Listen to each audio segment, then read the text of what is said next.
नमस्कार। Case law की अपनी लेक्चर सीरीज में मैं डॉक्टर अमिताभ सिंह एक और इंटरेस्टिंग मुकदमे के साथ आपके सामने उपस्थित हूं। आज जिस मुकदमे को लेकर आया हूं उसका नाम है church of God full gospel in India versus KKR majestic colony welfare association. इस केस को 2000 AIR में ये केस आई और इस केस को सुना था justice MB Shah and justice SN फूकन की खंडपीठ ने। यह केस दो ऐसे इंटरेस्ट की लड़ाई के ऊपर केंद्रित था। एक तरफ राइट टू रिलीजन या फ्रीडम टू रिलीजन की बात की जा रही थी आर्टिकल 25-26 में, और दूसरी ओर सोसाइटी का इंटरेस्ट था कि नॉइज पोल्यूशन नहीं होना चाहिए। तो इस झगड़े को लेकर के यह केस चली। इस केस में सुप्रीम कोर्ट ने एक पैराग्राफ कोट किया है जो बाद में आएंगे। ये फुल पैराग्राफ मैंने जो की त्यों यहां लिखी है, और ये केस, इस केस में full gospel in India case में जिस केस को कोट किया गया वो और इंपॉर्टेंट केस थी। 1974 सुप्रीम कोर्ट का जजमेंट था और केस का नाम था आचार्य महाराज श्री नरेंद्र प्रसाद जी आनंद प्रसाद जी महाराज वर्सेस स्टेट ऑफ गुजरात। मतलब कई तो महाराज जी वर्सेस स्टेट ऑफ गुजरात का मुकदमा था 1974 सुप्रीम कोर्ट का। क्या पैराग्राफ, क्या चीज कोर्ट की, इस पर थोड़ी देर बाद आते हैं। तो शुरू करते हैं। फैक्ट क्या थे, कहानी क्या थी, लड़ाई किस बात की चली, हाई कोर्ट तक कैसे गए और सुप्रीम कोर्ट का दरवाजा आखिर क्यों खटखटाया गया। इस कहानी की शुरुआत होती कहां से। अब पहले समझिए कि आखिर चर्च ऑफ गॉड था क्या। चर्च ऑफ गॉड जो है एक माइनॉरिटी डिनोमिनेटेड चर्च थी जिसके खिलाफ KKR, ये जो KKR majestic welfare colony welfare association एक कॉलोनी थी जहां के रहने वालों ने इनके खिलाफ कंप्लेंट फाइल की थी कि ये नॉइज पोल्यूशन करते हैं।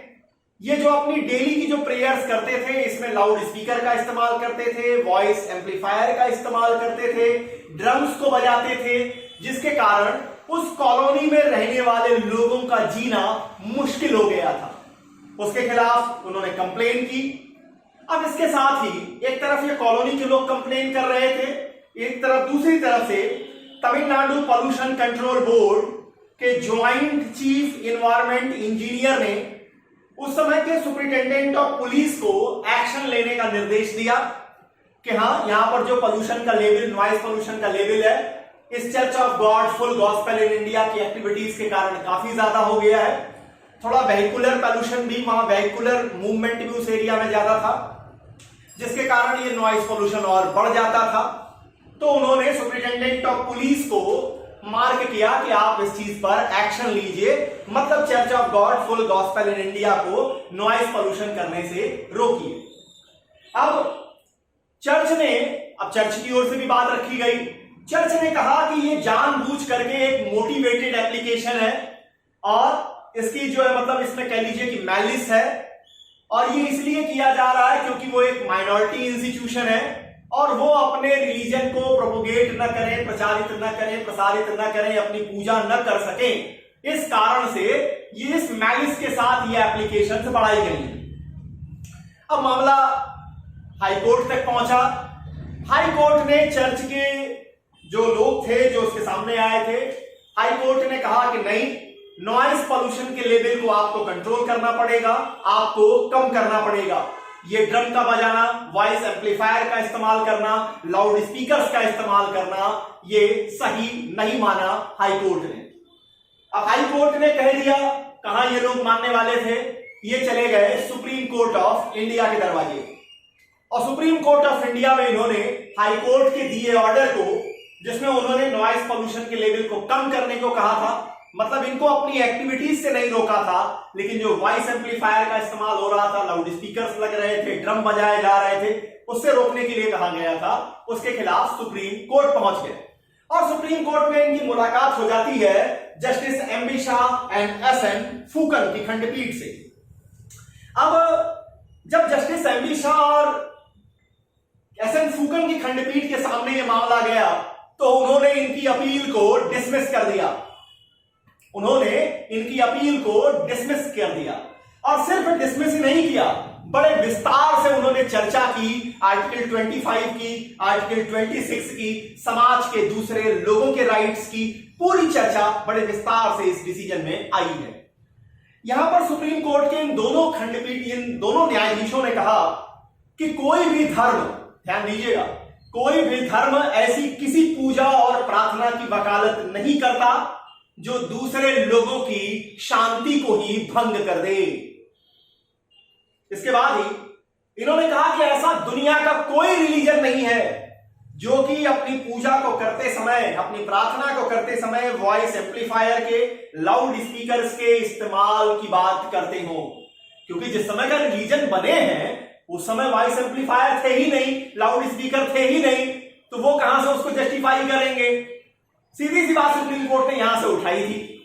अब इसके बाद सुप्रीम कोर्ट आगे लिखती है कि किसी भी सभ्य समाज में, यहां पर ध्यान दीजिएगा, मैं जोर दे रहा हूं, किसी भी सभ्य समाज में, समाज का सभ्य होना पहली शर्त है, किसी भी सभ्य समाज में धर्म के नाम पर हम ऐसी गतिविधियों को जो छोटे बच्चों को उनके शांति के साथ सोने के अधिकार को, छात्रों को जो अपनी कंपटीशन की तैयारी कर रहे हैं, जो पढ़ाई कर रहे हैं, उनको फोकस करने से, वो बुजुर्ग लोग जो दिन में आराम करते हैं, या दूसरे कोई भी व्यक्ति जो मान लीजिए रात में काम करते हैं, दिन में आराम करना चाहते हैं, उनको परेशान करने की इजाजत नहीं दी जा सकती है।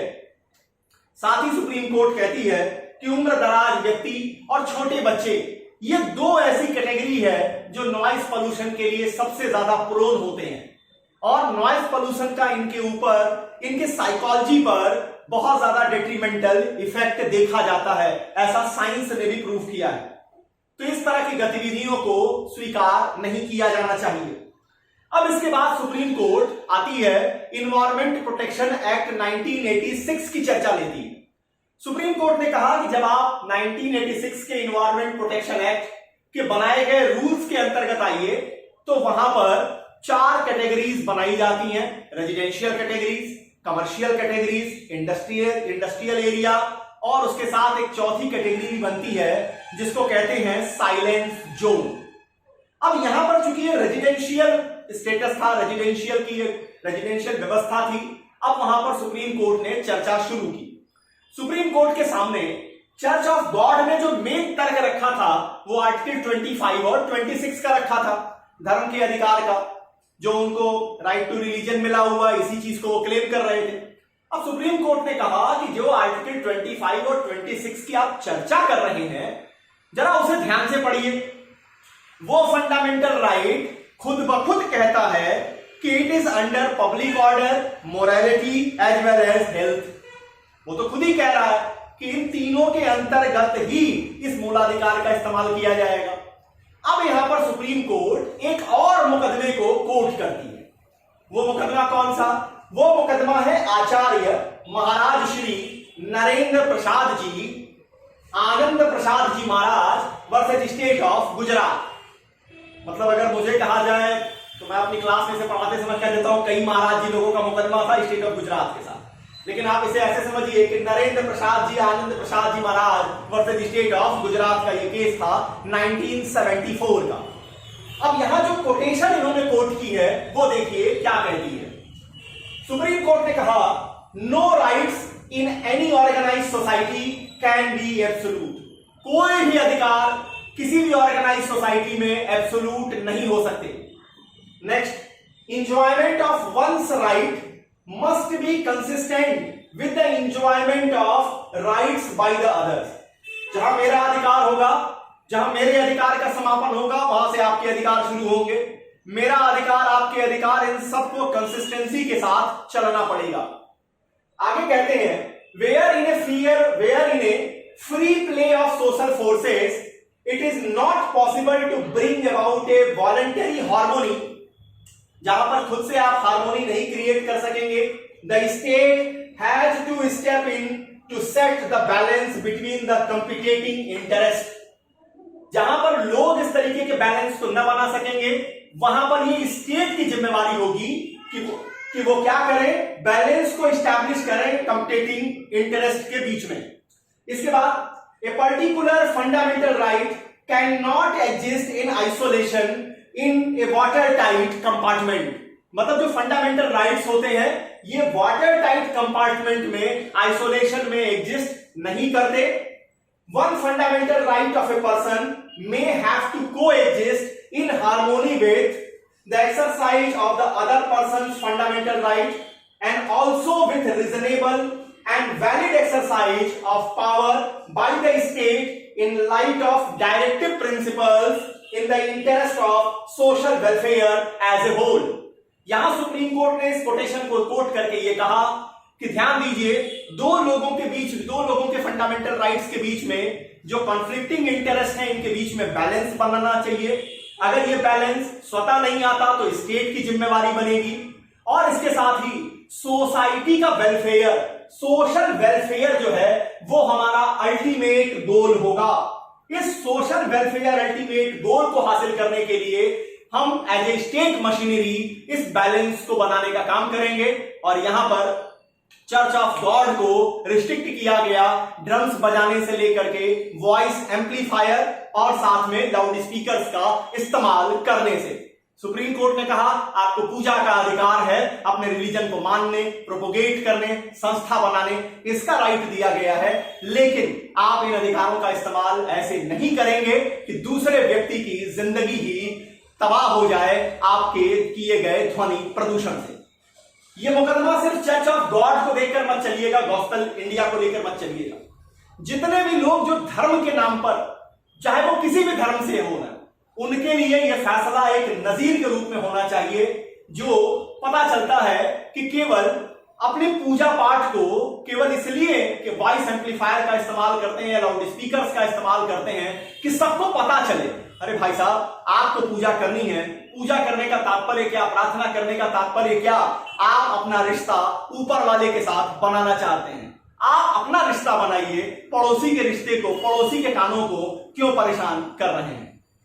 केस लॉ की अपनी लेक्चर सीरीज में किसी और इंटरेस्टिंग मुकदमे के साथ आपके सामने उपस्थित होऊंगा। तब तक के लिए बहुत बहुत धन्यवाद। नमस्कार।